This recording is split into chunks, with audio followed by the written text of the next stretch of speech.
उत्तराखंड की ऊंचाई पर बसा एक पुराना गांव था नील पहाड़। धुंध से घिरा, देवदार और चीड़ के पेड़ों से ढका एक ऐसा इलाका जहां वक्त ठहर सा गया हो। यहाँ की जिंदगी सीधी थी, मगर सदियों पुराने अंधविश्वासों और रहस्यों से लिपटी हुई। इसी गांव के एक कोने में एक छोटी सी झोपड़ी में रहती थी आफरीन, एक 17 साल की मुस्लिम लड़की। उसके अब्बू का इंतकाल हुए 3 साल हो चुके थे और तब से उसकी अम्मी रुबीना भी और वह दोनों ही जिंदगी से जूझ रहे थे। मगर अब अम्मी का बर्ताव बदल चुका था, नर्म हाथ अब सख्त हो चुके थे, आंखों में मोहब्बत की जगह गुर्राहट भर आई थी।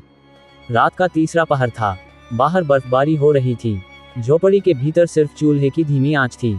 मैंने कहा था ना आफरीन, अब तू इस घर में नहीं रहेगी। अम्मी की आवाज़ तीर की तरह निकली। आफरीन कांप रही थी, उसकी आंखें भर आई थीं, मगर उसमें सवाल नहीं थे, मानो इस दिन का उसे पहले से अंदाजा था। क्या किया है मैंने अम्मी? उसकी आवाज़ फटी हुई थी। तू उस जंगल में जाती है जहां औरतों का जाना मना है। तू उस झरने से पानी भरती है जहां जादू होता है। तुझ पर साया हो गया है। आफरीन अब और कुछ नहीं कह सकी। अम्मी ने उसका बैग उठाया, पुराने कपड़े और एक छोटी रोटी का टुकड़ा उसमें डालकर दरवाज़ा खोल दिया। ठंडी हवा ने झोपड़ी में घुसते ही सब कुछ जमा दिया।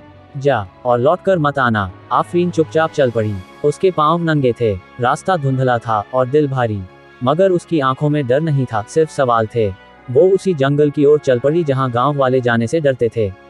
कहते थे वहां एक छाया है जो सदियों से जागी नहीं, मगर जिस दिन जागी पहाड़ थर्रा उठे। अगले दिन गांव में शोर मचा, रुबीना की लड़की भाग गई। जंगल निगल गया उसे। आफरीन उस झरने तक पहुंची जहां पानी दूध जैसा सफेद दिखता था। पहाड़ की चोटी से गिरती धारा उसके चारों ओर एक अनोखी सी चमक फैलाती थी। आफरीन वहीं बैठ गई। बर्फ में भी उसके बदन से भाप निकल रही थी, जैसे वो सर्दी को महसूस ही नहीं कर रही हो। तभी झरने के पानी में कुछ हिला, जैसे कोई परछाई हो। धीरे धीरे वो परछाई आकार लेने लगी। पानी से एक चेहरा उभरा, नीले रंग की आंखें, सफेद लिबास और हवा में उड़ते बाल।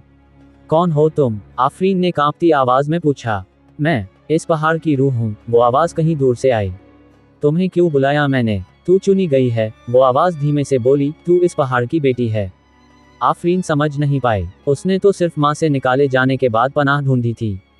तेरी माँ तुझसे डरती है, क्योंकि उसे पता है तू अब इस दुनिया की नहीं रही। जिस दिन तू पहली बार इस झरने से पानी लेने आई थी, तूने इस पहाड़ की नींद तोड़ी थी। क्या मतलब? अब की बार आफरीन की आवाज में हिम्मत थी। तेरे अंदर अब इंसानी दिल नहीं रहा। तू इस जंगल की आवाज़ें सुन सकती है, हवा से बात कर सकती है। तू एक रक्षक है, इन वनों की, इन पंछियों की, इस नील पहाड़ की। आफरीन ने अपनी हथेली की ओर देखा। उस पर हल्की नीली रोशनी झिलमिला रही थी। गांव में अजीब घटनाएं होने लगीं। बर्फबारी बंद हो गई, मगर हवा में अजीब सुगंध घुल गई। लोग कहते, रात को पहाड़ों से एक लड़की की आवाज़ आती है जो जंगल से बातें करती है, जानवरों को पुकारती है और पेड़ों की दरारों में समा जाती है। कुछ ने दावा किया कि उन्होंने आफरीन को झरने के पास देखा, मगर अब उसके कदम जमीन को छूते नहीं। वो उड़ती थी, उसके कपड़े हवा से बने थे, उसकी आंखें नील थीं, झील जैसी गहरी और रहस्यमयी। रुबीना बी को पछतावा हुआ।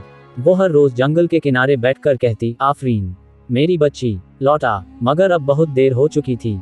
आफरीन लौट नहीं सकती थी। वो अब इंसान नहीं रही थी। वो नील पहाड़ की बेटी बन चुकी थी, उसकी रखवाली करने वाली आत्मा, जो हर उस बच्चे की मदद करती थी जिसे घर से निकाला गया हो, जिसे दुनिया ने अपनाया न हो।